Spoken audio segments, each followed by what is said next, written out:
Cigarette fail. কি তুই আমার সিগারেট ফেলে দিলি? আমি তোরে ফেলে দেবো। সামান্য সিগারেটের জন্য তুই আজকে আমাকে ধাক্কা মেরে ফেলে দিলি। আল্লাদিনা আমানু কুতিবা আলাইকুমুস সিয়াম, এর অর্থ হলো হে ঈমানদারগণ, তোমাদের জন্য রোজা ফরজ করা হয়েছে। বন্ধু, আজকে থেকে যত সিগারেট খাচ্ছিস খা, কালকে থেকে আর খেতে পারবি না। কেন কেন খেতে পারবো না? কেন বন্ধু, তুই জানিস না কালকে থেকে তো রোজা?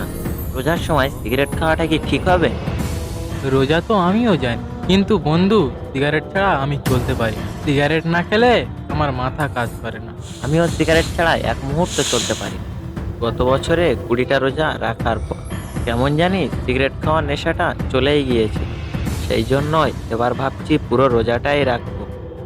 ধুর, তুই সিগারেট খাওয়া ছেড়ে দিবি? গত বছর যখন ছাড়তে পারিস না, এবারেও পারবি না। দেখি রোজার ওসিলায় সিগারেটের নেশাটা ছাড়তে পারি কি। এই অসময়ে আবার কে ফোন করবে? হ্যালো, ভাইয়া, বাবা অ্যাক্সিডেন্ট করে কি? আমি এক্ষুনি আসছি। বন্ধু তুই থাক, আমি একটু আসছি। সিগারেটটা তো খেয়ে বুঝলাম না। ওই টোটো, যাবি নাকি? আসছি মামা, টোটোটাও দুর্বল হয়ে গিয়েছে। এ ভাই, মঠের দিকে হসপিটালের সামনে চল তো। মঠের দিকেই নতুন হসপিটাল? হ্যাঁ ভাই, বসেন। এ ভাই, তাড়াতাড়ি যাবি।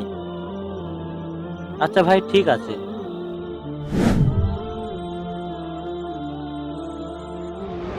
এ ভাই, একটু তাড়াতাড়ি চল না, এত আসতে যাচ্ছিস কেন? আর কত জোরে যাব ভাই?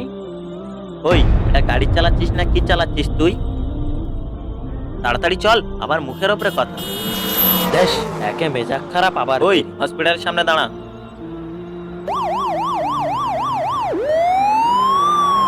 হ্যাঁ ভাই, না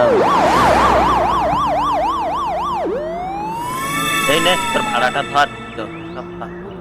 হ্যাঁ ভাই, দেন। ও ভাই, এ কত দিয়েছেন? এই কি রে? এ ভাই, আপনি ভাড়া কত দিয়েছেন? ভাই, ভাড়া তো 40 টাকা, আপনি 30 টাকা কেন দিচ্ছেন? কি? দিনে দুপুরে ডাকাতি হচ্ছে, ভাড়া তো 30 টাকা। না ভাই, সব জিনিসপত্রের দাম বেড়েছে, আমাদের ভাড়াটাও বেড়েছে। এই তোদের ভাড়া কে বাড়াতে বলেছে? হ্যাঁ ভাই, আপনারা বড় বড় হোটেলে গিয়ে বইটাতে 200 টাকা করে বকশিস দেন, আর ভাই আমার 10 টাকা বেশি দিতে আপনার খুব কষ্ট হয় বুঝি। কি ইমোশনাল কথা বলে আমার কাছ থেকে টাকা নেওয়ার ধান্দা না? যা দিয়েছি তাই নিয়ে শুকরিয়া আদায় কর। ভাই ভাই দাঁড়ান ভাই, যায়েন না, আমার লস হয়ে যাবে। হে আল্লাহ, তুমি বিচার করো। কাল থেকে দোকানটা মোটে পরিষ্কার করা হয় না। যাই, পকেটে যা আছে দেখি বাজার টাজার হয় কিনা। ভাই, আমাকে 1 কেজি খেজুর আর 2 কেজি চিনি আর 2 কেজি চিড়ে দেন তো। হ্যাঁ ভাই, দিচ্ছি। ভাই, আপনার 500 টাকা বিল হয়েছে। ভাই, কিছুদিন আগে নিয়ে গেলাম না 400 টাকা দিয়ে, এই কয়েকদিনের মধ্যে এত দাম বেড়ে গিয়েছে। হ্যাঁ ভাই, রমজান মাসে সব জিনিসের দাম বেড়েই গিয়েছে।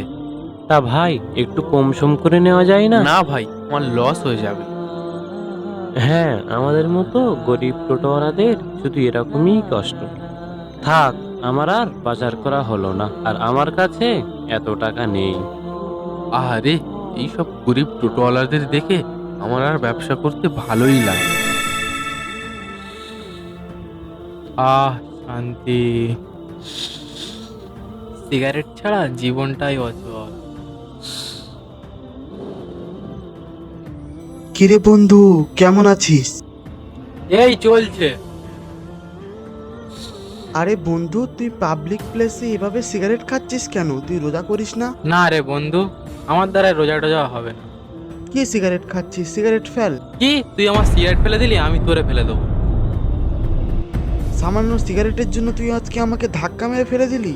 মুসলমানের ছেলে হয়ে একটা রোজাদার ব্যক্তিকে তুই ধাক্কা মেরে ফেলে দিলি? আল্লাহ তাআলা বলেছেন, ইয়া আইয়ুহাল্লাযিনা আমানু কুতিবা আলাইকুমুস সিয়াম, এর অর্থ হলো হে ঈমানদারগণ, তোমাদের জন্য রোজা ফরজ করা হয়েছে। আচ্ছা বন্ধু, তুই যদি এক্ষুনি মারা যাস তাহলে তোর শরীরটা পোকায় ছিঁড়ে ছিঁড়ে খাবে। তুই তো রমজানের রোজা করছিস না, উল্টে রোজাদার ব্যক্তিকে কষ্টই ফেলে দিচ্ছিস। বাহ ভাই বাহ। আরে রমজান মাসে তুই রোজা না করে সিগারেট খাচ্ছিস, আজকে তুই কাজটা ঠিক করিসনি বন্ধু। হে আল্লাহ, আমি এতটা নিচে নেমে গেছি, তুমি আমাকে ক্ষমা করে দিও। এখনো সময় আছে, শুধরে যা ভাই, ইসলামের দিকে ফিরে আয়, নিজেকে পরিবর্তন কর, নিজেকে পরিবর্তন কর। হ্যাঁ বন্ধু, তুই ঠিকই বলেছিস। তাহলে চল ভাই, নামাজ পড়ে আসি, চল। বন্ধু, আজকে তুই আমার চোখ খুলে দিলি, কাল থেকে আমি রোজা করব। কুল্লু নাফসিন যায়িকাতুল মাউত। একদিন না একদিন মৃত্যুর স্বাদ সবাইকে গ্রহণ করতেই হবে।